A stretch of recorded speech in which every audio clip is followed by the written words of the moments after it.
tú, ¿no? Entonces, estamos hablando ya de las apraxias o de todos estos elementos de la teoría cognitiva, de que también se analizan, ¿no? Entonces, por ejemplo, puedes agarrar a partir de esto, pues, cómo puede aprender un individuo a través de una agnosia, a través de una apraxia, a través de un proceso atencional o a través de un proceso de memoria. Y tú ya puedes condicionar al individuo para que pueda aprender. Y el lenguaje, implica un poquito más de elementos cerebrales. El lenguaje es algo bien interesante que a veces nos lo damos por sentado. El que yo esté emitiendo una bola de sonidos y que de alguna manera medio me puedan escuchar o que puedan entender el significado de lo que yo estoy emitiendo como sonidos, se lo debemos al proceso cerebral del lenguaje. Quiero compartirles un dato que cuando yo me enteré, me empecé a encontrar con una situación de lenguaje. Chicas, ¿sabían ustedes que el idioma en Alaska hay 20 palabras, 20, para poder nombrar el hielo? En el lenguaje de las personas que viven en Alaska, 20 palabras nombran el hielo y muy pocas palabras pueden nombrar el verano. ¿Por qué creen que suceda eso? Porque es el ambiente donde viven, pues Alaska es frío, ¿no? Es correcto.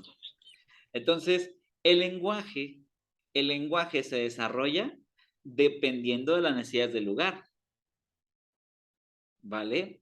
Y el lenguaje del español nos limita a nuestras condiciones del entorno. Es decir, tenemos palabras que ya cuando aprendes otro idioma o cuando ya vas teniendo más palabras de otro idioma, te das cuenta, por ejemplo, la básica, cuando ya empiezas a aprender un poquito más de inglés, te das cuenta que hay palabras en inglés que no se pueden traducir al español y que hay palabras del español que no se pueden traducir al inglés o que no se deberían traducir al inglés, no tiene una aproximación cercana. Y eso se debe a que el contexto del lugar no permitió que los citadinos o las personas de ese lugar desarrollaran esa palabra o no vieron la necesidad de desarrollar esa palabra. Entonces, muchas veces el lenguaje nos condiciona nuestra forma de aprendizaje. Piénsenlo, si solamente aprendemos español, estamos supeditados a las condiciones del lugar, de lo que da el lugar, etcétera, etcétera.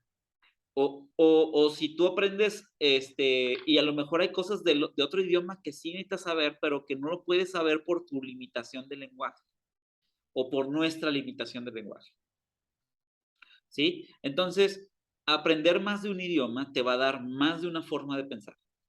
Incluso personas que dominan 2 idiomas han reportado de que piensan de manera diferente. Yo conozco personas que me dicen, fíjate que con el español soy una persona así, así, así, así, y que con el inglés soy así, así, así, así, y que con el francés soy así, así, así. O sea, que no piensan que su forma de hacer lenguaje les da una personalidad diferente, como si estuvieran fragmentados, ¿sí? Entonces, eso también da mucha pauta a estudios posteriores, es decir, nuestro lenguaje también puede generar nuestra personalidad o le debemos parte de nuestra personalidad al uso idiomático que le damos.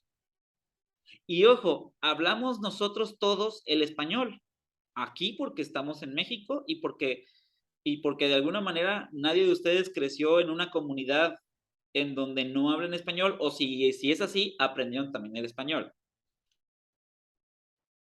Y entonces, a lo que me refiero es, aunque podamos hablar español, incluso no es nuestro mismo español, porque mucho tiene que ver con las palabras que tú usas en tu común denominador.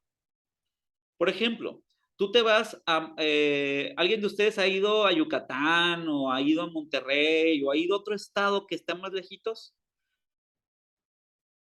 Que no sea el Jalisco, así luego, o Michoacán.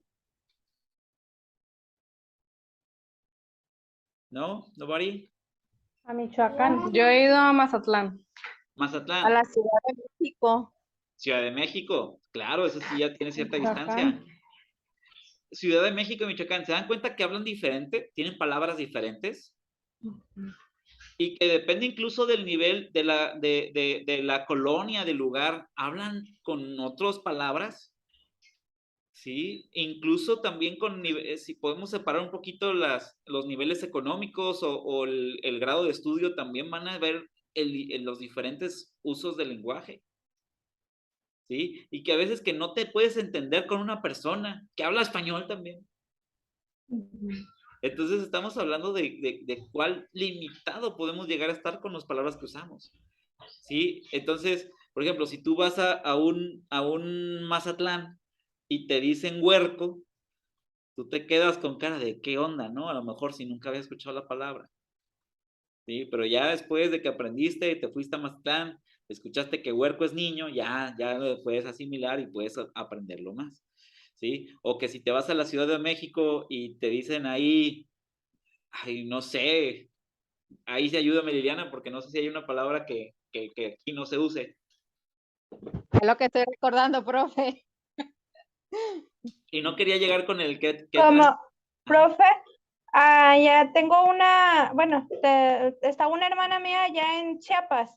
Ajá. Y lo que me entró mucho fue lo que en busguear, aquí lo que para nosotros es busguear, que comprar busgueras, chucherías, así. Para ellos es andar de prosti, se podrá decir. Una Guzguear es persona que prostitución. hace eso. Ajá. Allá Ok. significa eso. O sea que si tú vas a si alguien de nosotros va a Chiapas y dice tengo ganas de guzguear, le toman nomás la palabra. Ándale. Ok. Se malinterpreta en otro aspecto. Pero porque Ya. una vez estábamos platicando y en lo que salió esa palabra, ya me dice, ay, no, acá significa diferente, me dice.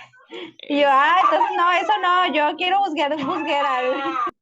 Y eso puede ser una barrera de lenguaje, ¿eh? Puede ser algo que en otro contexto te hubiera metido en problemas incluso. Entonces, el lenguaje es bien interesante, es decir, cómo el correcto o cómo algunas sociedades te permiten un cierto uso del lenguaje, otras sociedades te lo prohíben. Y mucho tiene que ver con el lugar en sí mismo. Excelente, Alma, muy buen ejemplo y muchas gracias por eso. Y por último, las funciones ejecutivas, ¿sí? Las funciones ejecutivas al final de camino es, a ver, chicas, las que tienen la cámara prendida, les voy a pedir un favor, ¿sí? Levanten la mano derecha.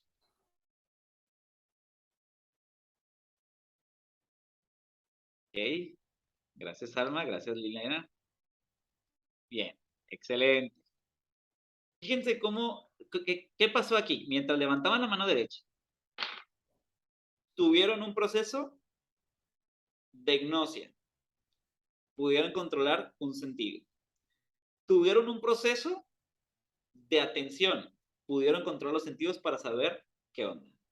Tuvieron un proceso de memoria, porque no fue inmediatamente, pasó cierto tiempo y lo hicieron. ¿Es una memoria a corto plazo? Sí, pero es memoria. Tuvieron al mismo tiempo interpretación del lenguaje, porque entendieron el mensaje que yo les di. Y al mismo tiempo dominaron a su mente para poder levantar la mano. Y esa es una función ejecutiva. Vean el proceso tan complejo cerebralmente que tuvo que haber pasado para que tú levantes la mano derecha a través de una orden de otra persona. ¿Sí? Y eso es a lo que quiero llegar. Y entonces, si ya les preguntan sobre la teoría cognitiva, hablamos de todas las cosas que pasan en nuestro cerebro para que el individuo aprenda. ¿Y cómo puedo usarlo a mi favor, en mi contra o algo para poder hacer un aprendizaje?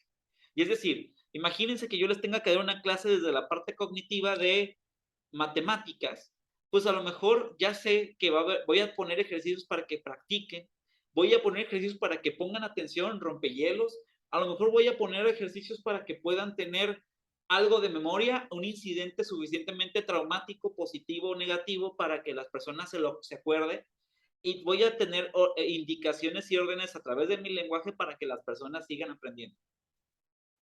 Y estudiar todo eso para ver qué conseguimos del individuo.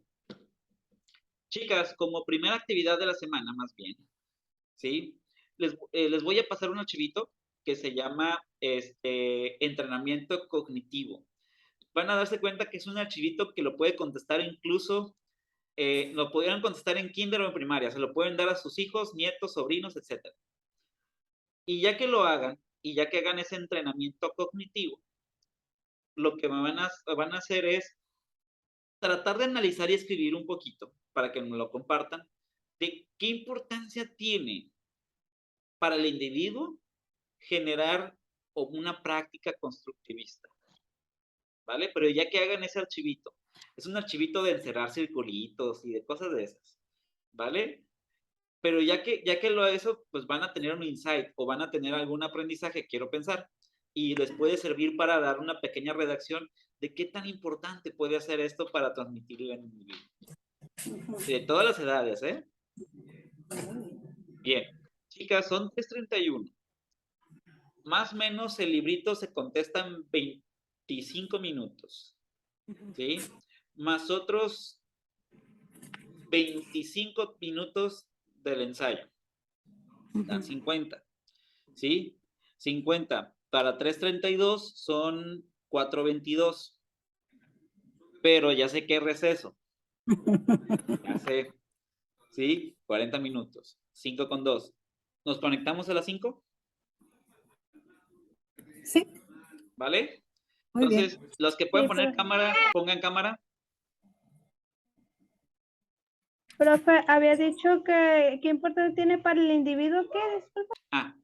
El constructivismo. Voy a poner la impresión de pantalla terminando la conexión de la pregunta para que la tengan. Y esa manera de ensayo para que la compartan. 10, 9, 8, 7, 6, 5, 4, 3, 2, 1. Listo. Perfecto. Ya pueden apagar cámara si gustan. Y